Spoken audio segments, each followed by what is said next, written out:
galera, sejam muito bem-vindos ao canal CoffeeTag, por aqui Leonardo, sejam muito bem-vindos aí ao nosso curso de programação Java, beleza? É o seguinte galera, agora a gente vai começar a ver como que funciona vetor aí com Java, beleza? Então esse é o tema da nossa videoaula de hoje. Porém, antes da gente começar a codar aí, né, como de costume, da gente começar a colocar a mão na massa, a gente tem que ver o que é esse tal de vetor aí, beleza? Então é isso que a gente vai ver na nossa videoaula de hoje. A gente vai entender o que é para nas videoaulas seguintes a gente começar a codar e fazer vários exercícios aí pra gente conseguir entender como que funciona o vetor aí, ok? Então vamos lá.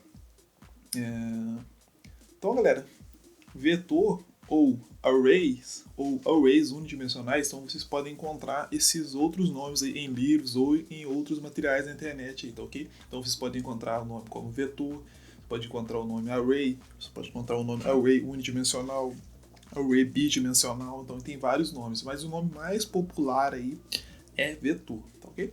Então, galera, vetores eles são estruturas de dados que armazenam aí usualmente uma quantidade fixa de dados aí de um certo tipo, beleza? Então, por essa razão, eles também são conhecidos como estruturas homogêneas de dados aí.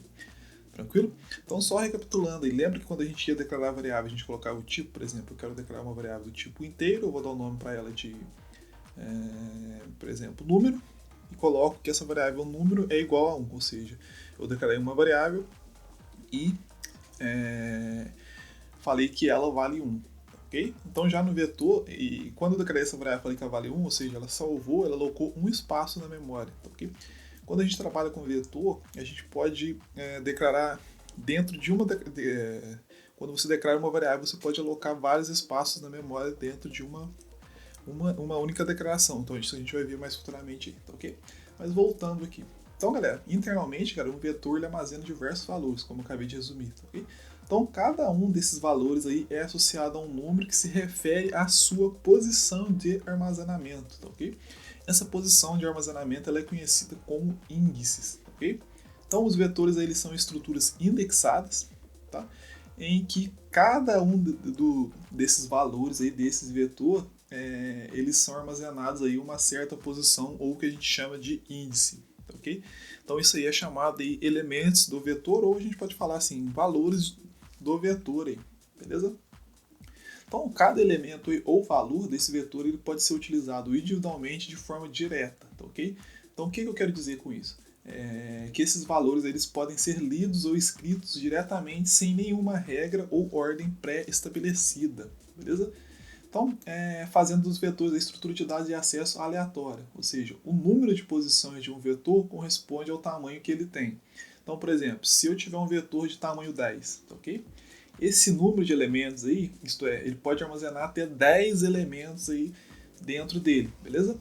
Então, os diferentes elementos de um vetor, galera, são distinguidos unicamente pela posição que eles ocupam aí, tá ok? Então, cada posição de um vetor ela é unicamente identificada por um valor inteiro positivo linear e sequencialmente numerado aí, tranquilo? Então, galera, você pode ver linguagem de programação como o próprio Java que a gente está estudando, C, C++, eles são linguagens com vetores zero basic, ok? Então, o que é isso? Isto é que as posições desses vetores elas iniciam na numeração a partir do valor zero, ok? Então, portanto, se a gente declarar um vetor de tamanho 10, ele teria índices aí iniciado em 0 e iria até o 9. Ok? Então, lembre-se disso, isso é muito importante. Então, quando a gente trabalha com vetores, eles sempre começam com o índice 0 aí, ok? Então, como que a gente declara vetor aí na teoria? Ok? Então, galera, na declaração de vetores a gente segue basicamente esses 3 passos aqui. Então, qual é o primeiro passo? O primeiro passo é você ver o nome do vetor, ok? Então, você declara o nome. O segundo passo, você declara aí o número de posições, ou seja, o tamanho desse vetor, ok? E o terceiro passo é o tipo de dado aí que será armazenado aí nesse vetor. Então, basicamente, a gente tem 3 passos aí para se declarar um vetor aí, tranquilo? Qual que é a sintaxe do vetor? Coloca aqui, você declara o tipo. Então, esse aqui vamos supor que eu vou declarar um do tipo inteiro. Então, meu vetor ele vai ser do tipo inteiro. O nome para ele, coloquei o nome de vetor mesmo, tá ok? E ali dentro daquele colchetes ali, você vai colocar o tamanho dele ali. Tá ok? Então, se for de tamanho 10, dentro do colchetes eu coloco 10. Ok? Igual está no exemplo de baixo ali, onde eu coloquei iniciando o vetor já com o seu valor e tamanho. Então, eu vou declarar um vetor do tipo inteiro, com o nome de vetor, com o tamanho 10 aí. Ou seja, ele alocou 10 espaços na memória para eu poder colocar 10 valores do tipo inteiro aí. Tranquilo? Então, basicamente é isso, galera. É assim que funciona vetores na teoria. Na nossa próxima videoaula a gente já vai direto para ideia codar aí para vocês verem como que funciona ele codando e que é bem tranquilo de se fazer. Beleza? Então por hoje é só. Para essa videoaula por aqui. Até a nossa próxima videoaula. Se cuidem. Bye bye.